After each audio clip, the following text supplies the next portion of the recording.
Assalamualaikum warahmatullahi wabarakatuh. Bismillahirrahmanirrahim. Innal hamdalillahi jami'a. Wassalatu wassalamu ala sayyidina Muhammadin asyrafil khalqi jam'a. Wa ala alihi wa ashabihi alladzina nalu as-sa'adatal haqiqiyyata fid dunya wal uqba. Allahumma shalli ala sayyidina Muhammad abdika wa nabiyyika wa rasulika nabiyil ummi wa ala alihi wa sahbihi wa sallim taslima biqadri 'azamati dzatika fi kulli waqtin wa hin, amma ba'du. Para hadirin hadirat ingkang kula hormati, alhamdulillah saat menika kita pinaringan rahmat taufik inayah saking ngersanipun Allah Subhanahu wa taala sehingga saged sareng-sareng ngleksanakaken pengaosan saat menika. Mugi-mugi anggen kita sami ngaos menika mangke saged dipun catet dening Allah dados amal hasanah kita sedaya lan saged dados sababipun nampi ilmu ingkang manfaat fid dunya wal akhirah. Mila saking menika saderengipun kita langsungaken pengaosan langkung rumiyin, monggo kita sami sareng-sareng maos doa. Bismillahirrahmanirrahim. Subhanakallahumma Rabbana la ilma lana illa ma 'allamtana innaka antal alimul hakim wa tub 'alaina innaka antat tawwabur rahim wa taqabbal minna innaka antas samiul alim wa 'allimna min ladunka ilman nafi'a ya dzal jalali wal ikram. Allahumma iftah lana hikmataka wa ansur alaina rahmataka ya dzal jalali wal ikram. Rabbi zidni ilma wa wasi' fi rizqi wa barik li fi ma razaqtani waj'alni mahbuban fi qulubi ibadika wa azizan fi uyunihim waj'alni wajihan fid dunya wal akhirah wa minal muqarrabin ya katsiran nawali ya hasanal fi'ali ya qaiman bila zawali ya mubtian bila misali falakal hamdu wal minnatu wasyarafu ala kulli hal. Lahumul fatihah.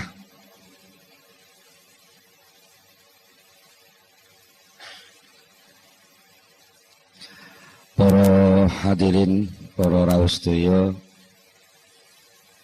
wonten ing pengaosan ingkang sampun kita sampun bicara masalah tasawuf secara umum saha mengenal Syekh Ibnu Athaillah Sakandari. Wonten ing kelajenganipun menika badhe kula aturaken setunggalipun tata cara utawi teknisipun ngaos al-hikam. Ingkang kata-kata kula panjenengan sedaya menika ngaos menika terkait terbiasa mirengaken pengaosan menika secara sebab akibat. Bagi biasanipun ngaos menika ngangge ilmu fikih. Nek lakone ngene hukume ngene. Nek enek sebab ngene muncule hukum ngene. Karena muncul sifat mendemi banjur omben-omben iki haram diombe. Menika sebab akibat. Lah, kadang-kadang sebab akibat menika mempengaruhi cara berpikiripun akal kula panjenengan. Nalikane kula panjenengan badhe lumebet wonten ing wilayah sing antaranipun sebab kalih akibat niku sami-sami dados wilayah sucinipun Allah. Menika kadang-kadang kula panjenengan tasih terbiasa terbawa berpikir sebab akibat. Padahal ingkang dipun waos, ingkang dipun tampilaken wonten ing kitab Al-Hikam menika sejatosipun rekaman laku rohani bagi ingkang ngarang kitab menika. Terus kitab Hikam niku penake omong ya wis enten perjalanan sing dilampahaken Syekh Ibnu Athaillah. Terus niku lika-liku perjalanan niku dipun rekam dening Syekh Ibnu Athaillah dados Al-Hikam menika lajeng kenging dipun pundhut suri tauladan dening ingkang purun kersa maos, nanging tetep mboten saged 100% persis kados ingkang dipun alami dening Syekh Ibnu Athaillah. Mula saking menika menawi kepengin mendekati, memahami, ngrasakno napa sing ditulis teng Hikam, nggih, mbuh pirang persen kudu ngalami memposisikan diri kados posisine Syekh Ibnu Athaillah. Nek namung sekedar niat ngaji Hikam kok mengajeng ngamati lakune wong tasawuf mboten truk. Mboten paham. Menawi namung kira-kira niku jenenge namung kira-kira. Lah niku saged diperdebataken menawi namung kira-kira. Lah ngaos Hikam menika mboten kangge nyalahno benerno wong, tapi ngaos Hikam menika kangge nglungguhaken manah kula panjenengan sedaya niki supados saged ngraosaken yok napa to sakjane rasane dadi kawulane Allah sing tenang. Niku rasane dadi kawulane Allah sing tenan niku dos pundi. Menawi soal fikih niku soalipun soal lakonku ngene iki salah apa bener. Niku soal fikih. Utawi memahami ngene iki diperintah Allah, nggih. Paham diperintah Allah, tapi lek Al-Hikam utawi tasawuf niku pun mboten ngoten. Nglakoni perintahe Allah kuwi lho rasane piye? Ngoten. Benten nggih. Mila lajeng perlu enten semacam arahan menawi mangke panjenengan nuwun sewu mirengaken keterangan saking pengaosan Al-Hikam. Lajeng wonten sing nuwun sewu, wah gak mathuk akal ngoten. Pancen Al-Hikam niku sak gedakan. Sak gedakan niku cara ngriki napa? Sepintas nggih. Sak gedakan lawaran ngoten niku gampang bentrok kalih akal. Jane mboten bentrok, cuma kebiasaan akal sing kulino berpikir sebab akibat, terus diajak untuk berpikir tentang sesuatu sing mboten berkaitan kalih sebab akibat, tapi munculnya sebab dan munculnya akibat. Lalu ngerasakno piye lek wis nglakoni sebabe, kapan piye rasane lek nglakoni akibate. Itu apa yang harus dilakukan secara rohani, secara kehambaan, secara keimanan, ketundukan, kesujudan kepada Allah Subhanahu wa taala menika. Iki rek diringkes apa to tasawuf niku? Tasawuf paknane ya nyahadatno laku sakbare nyahadatno lambe. Kula panjenengan mlebet Islam kan mlebete liwat ungkapan pengakuan asyhadu alla ilaha illallah wa asyhadu anna Muhammadar Rasulullah. Lajeng menika menawi kita ngaos tasawuf ingin benar-benar memasuki wilayah tasawuf, kedah syahadat niku mboten namung teng lesan, tapi benar-benar dirasakno tenan nek ora ana pangeran liyane Allah.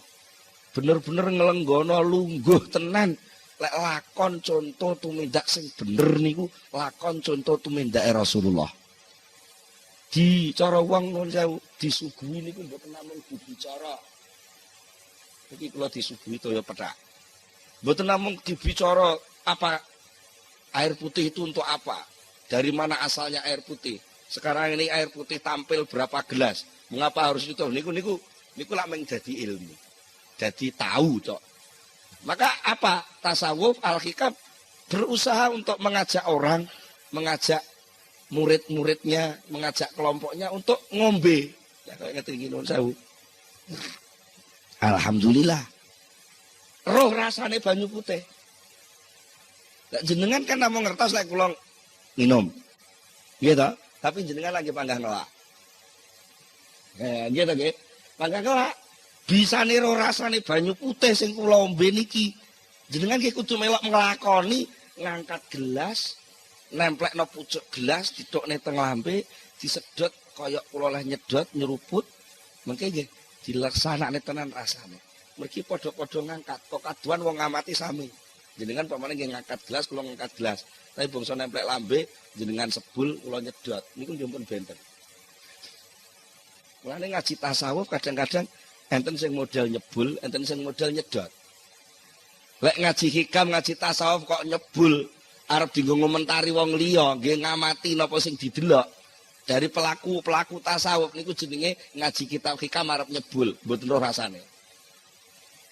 Tapi lek ngaji hikam disedot, diserot, diombe, dirasakno, lah niku mengke badhe muncul beberapa reaksi kerohanian, pertumbuhan kesehatan hati sing niku mengke saged dumugi dhateng dawuhipun Allah Subhanahu wa taala, la yanfa'u malun wala banun illa man atallaha biqalbin salim. Suatu ketika hari itu tidak berguna lagi yang namanya harta dan anak buah, kecuali hanya hati yang datang kepada Allah dengan sehat selamat. Sama namun gambaraken atallaha biqalbin salim niku teka teng Allah kok terus ngenteni sok kiamat niku kesuwen. Wong Allah niku mboten tau ndelik, jenengan dadi makhluk Allah niku nggih wiwit dadi menungso nggih langsung dadi makhluk Allah, berarti teka teng Allah niku sak wayah-wayah. Sapa sing iso teka teng Allah, sowan teng Allah, sebo teng Allah, usul teng Allah dengan hati yang sehat, nah, disitulah dia menerima kemanfaatan sejati, kenikmatan hakiki, kebahagiaan abadi yang tidak dipengaruhi oleh perubahan sesuatu apapun selain Allah. Bila saking menika pijakan awal saking pengajian tasawuf menika berusaha ngrasakno nganggo hati, aja kesusu ngomentari nganggo akal. Niki sepisan kaping kalih kitab Al-Hikam niku kitab sing mboten enten bismillahe. Tegese mboten enten kawitane. Nggih mboten enten khatamane. Niki nedahake lek kitab Al-Hikam niku diji pucuke tok nggih kenek, tengahe tok nggih kenek, pungkasane tok nggih kenek utawa disungsang keng mburi mengarep nggih kenek, keng tengah mengarep mengguri ngoten nggih kenek. Mergi sedaya niku intine namung ngajak syahadat. Dari berbagai posisi sing dialami dening masing-masing pribadi lan menungso. Mula saking menika monggo dalu niki kita lumebet wonten ing kitab Al-Hikam. Dengan kalau wau sekedhik sampun kula aturaken ngingi masalah landasan awal kangge memahami Al-Hikam boten sanes kejawi manah ingkang sehat, nggih menika manah ingkang iman dumateng Allah Subhanahu wa taala. Pertama kali yang harus dicanangkan adalah keyakinan, kepercayaan yang kuat bahwa tiada Tuhan selain Allah sing iso ngenangene lan ngenak-ngenekno segala sesuatu niku mung Allah Subhanahu wa taala. Sakliyane Allah mboten enten napa-napane. Iniki kangge omben-ombene ati. Niku dasar awal. Mila wonten ing dawuhipun Syekh Ibnu Athaillah Sakandari ingkang pertama kali dipun dawuhaken nggih menika nyangkut soal ketergantunganipun menungso. Nggih menika soal iktimat. Dawuhipun ngaten. Min alamatil iktimadi 'alal amal nuqsanur raja'i 'inda wujudiz zalal. Min alamatil iktimadi iku setengah saking tetengere gantung Wong kuno lek maknane tetanggenan. Tetanggenan niku cara sakniki ngendel-ngendelke. Duwe piandel. Termasuk tanda-tandane wong sing tetanggenan ning gone amal. Iku nuqsanur rajai, sudone pengarep-arep. Cara wong sakniki hilangnya harapan. Inda wujudi zalal nalikane onone kesalahan. Niki iktimat ketergantungan. Napa to iktimat niku? Iktimat menika pijakan cara bangunan nggih pondasi. Cara wong arep budal ngamal ngoten asas dasaripun perbuatan. Enten tiyang niku sing gantungno ngamal, kenapa gantungno keberhasilan niku melalui pekerjaan. Kalau saya bekerja keras, maka saya pasti sukses. Kalau saya beramal sungguh-sungguh, maka saya pasti masuk surga. Nah, niki jenenge mengaitkan antarane amal dengan hasil. Niki pancen sebagai dorongan wong tuminta koyok-koyok bener. Tapi niku mungkin dibenturke tenggene tauhid. Tenggene Allah Subhanahu wa taala niku kurang pas. Napa kurang pase? Mergo ngamal niku makhluk. Amal itu makhluk. Makhluk itu ya makhluk, bukan kholik.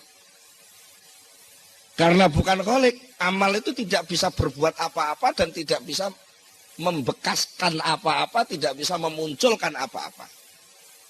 Kalau toh selama ini kita amati, entah itu pakai ilmu sosial, ilmu apapun, ilmu eksak macam-macam bahwa ada sebab dan akibat. Itu sebenarnya bukan yang memunculkan akibat itu sebab tadi. Tapi menurut keyakinan iman la ilaha illallah, sebab itu ciptaan Allah, akibat ciptaan Allah, cuma Gusti Allah lek gawe digandeng bareng. Bukan sebab yang membuatkan akibat. Bukan bekerja yang membuat orang sukses. Tapi bekerja itu ciptaan Allah, sukses itu ciptaan Allah, karo Allah gawene digandeng, dijejerno. Buktinya apa? Suatu ketika Allah punya kehendak juga bahwa antara bekerja keras dengan sukses itu gak digandeng. Wis jeleput cul cilik. Jadi kerja dari yang paling nol dibayar ke oleh loro wis nglewang. Niku artinya sebab sukses oleh Allah diputus, maka Allah pun tidak memunculkan akibat. Kadang-kadang Allah juga memunculkan akibat. Sebab itu dirahasiakan oleh Allah. Itu sakarepe dhewe Gusti Allah. Sakarepe dhewe. Sapa ta sing nyono lek Gusti arep dadi presiden. Cara sebab politik mun mboten masuk hitungan kok. Kesehatan wis ora mungkin. Partai politik gak dadi ketua. Partainya ya kalah pisan. Iki cara hitungan pun mboten pantes lek dadi presiden. Lho kok dadi mergo napa? Malikal mulki tu'til mulka man tasya wa tanzi'ul mulka mimman tasya. Karena pemegang kekuasaan itu Allah, bukan manusia. Kalau toh ada orang yang berkuasa itu bukan kekuasaan dia, tapi itu titipan dari Allah. Pas Allah gelem ngangkat dia jadi pemimpin, jadi malik. Tapi lek di tanzi'u, didedel, dicopot, dilengser, ya pira suwene. Dan itu tidak ada yang tahu sapa sing arep diparingi lan sapa sing gak diparingi lan kapan lengsere, kapan munggahe niku rahasiane Allah Subhanahu wa taala. Niku namine iktimat dumateng Allah, artinya apa? Segala sesuatu selain Allah tidak bisa dipakai pijakan.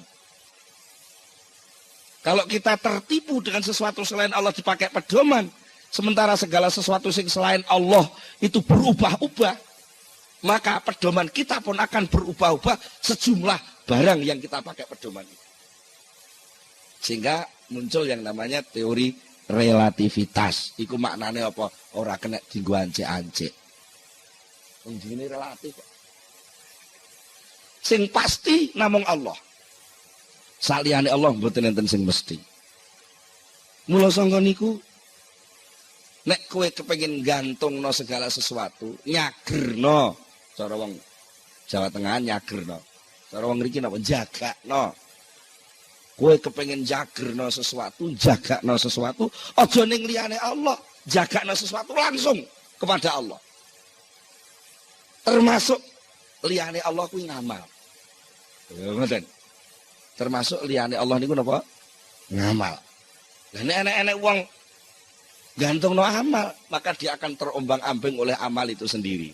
Lek ngamale sukses, ngamale bener menurut jalur rancangan sing ditetepno, dia merasa pasti jadi. Tapi lek rancangan amal ini pun melenceng saking rencanane, dia terus ngelokro. Wah, gagal ini. Seakan-akan gak ada harapan jalan keluar lagi. Karena merasa jalan satu-satunya ya liwat program mang. Lek program memang gagal ya hasilnya gagal pisan. Padahal ada kekuasaan Allah yang bisa menarik seseorang bisa mendapatkan kesuksesan tanpa melalui sebab sing diamali niku wae. Niki jenenge bertauhid. Bertauhid. Dados enten sing takok, biasanya enten sing takok, lah terus pundi terus suruh bekerja keras. Tapi lah kok diomongi jadi kerjaan itu enggak ada nilainya, enggak ada apa-apanya. Niki perlu panjenengan sedaya pahami, orang Islam itu ditaklif, diperintah dening Allah untuk bekerja. Bekerja termasuk amal itu bekerja. Salat itu bekerja. Nggih. Nyambut gawe teng toko, teng pasar niku bekerja. Niku sing merintah Allah. Nggih, perintah Allah. Ana kalane perintah niku bentuke fardhu ain. Masing-masing orang harus mengerjakan bentuk yang sama, niku namanya fardhu ain. Enten sing fardhu kifayah, masing-masing orang kewajibannya tidak sama, niku namanya fardhu kifayah. Buka toko buku niku fardhu kifayah. Terus Pak Hari buka pom niku fardhu kifayah. Mergo lek pom ditutup kabeh nggih kabeh bingung. Mane niat buka usaha ampun niat sekedar golek bati, eman-eman. Buka usaha niku niate nglakoni perintahe Allah sing rupa fardhu kifayah. Dadi wong tani nggih ngoten.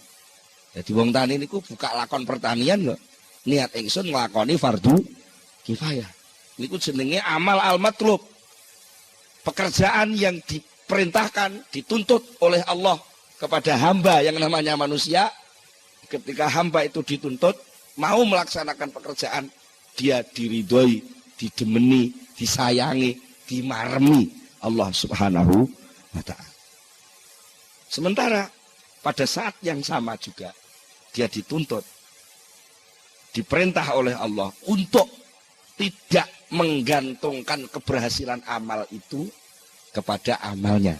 Artinya hasil dari amal itu jangan dikaitkan dengan pekerjaan yang dia jalankan.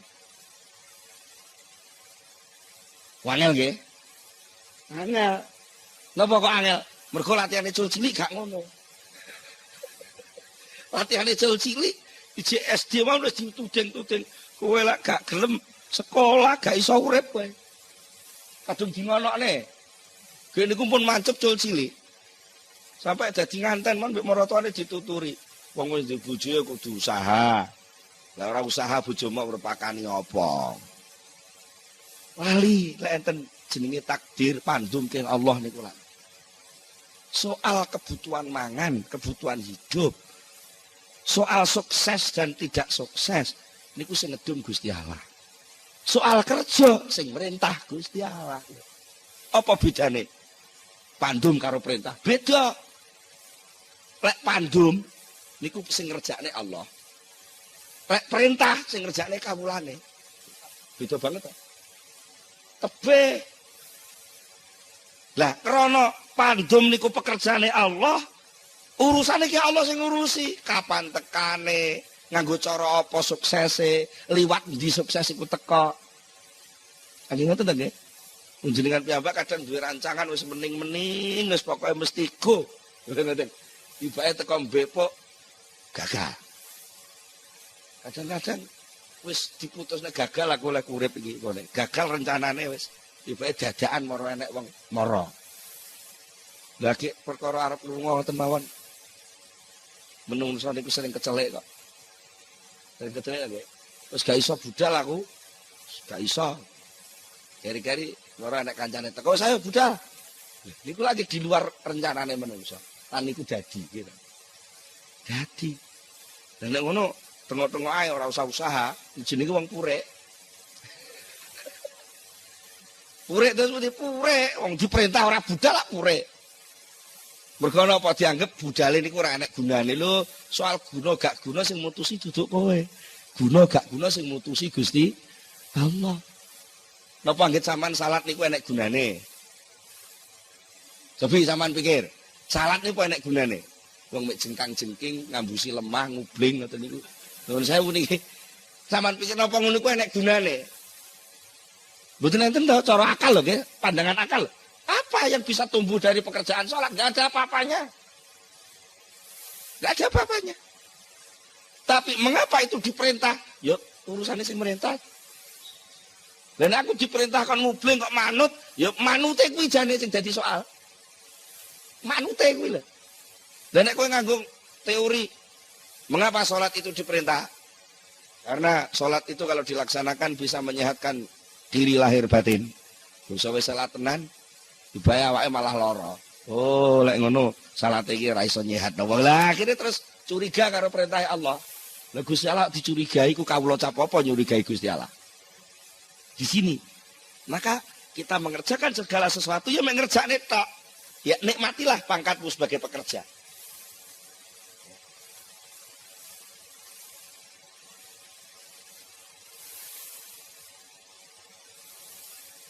Nikmatilah pangkatmu sebagai pekerja, karena pekerja, pangkat pekerja, amil, itu penghargaan yang luar biasa.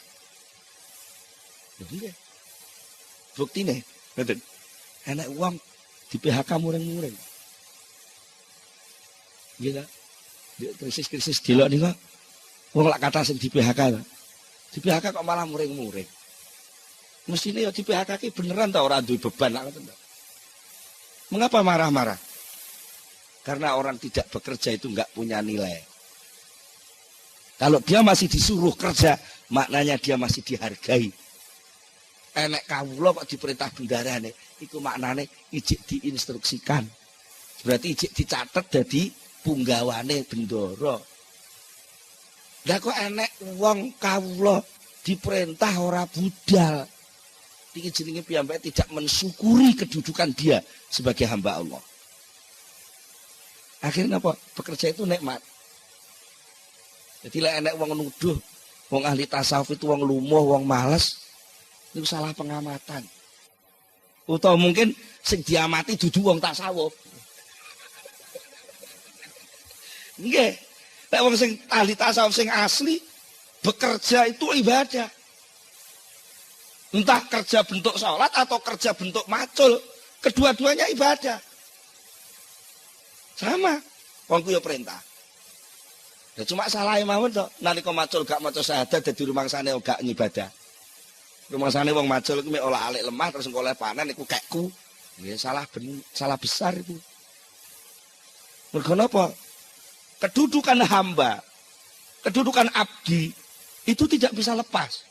Dan tidak terikat oleh waktu dan tempat. Sama jangan mengira lek ning masjid diikat jadi kaulane Allah, terus lek ning toko ora. Lek sampean duwe keyakinan ngono maknane sampean rumangsa iso mbrojol saka wilayah kekuasaane Allah. Napa saged? Mboten saged. Kok enek suasana mbrojol saka kekuasaane Allah. Lha engko lek Gusti Allah duwe kekuasaan terbatas. Buktine lha iku enek menungso iso metu. Nilai wilayah kekuasaane tuan rumah mungkin ada batas.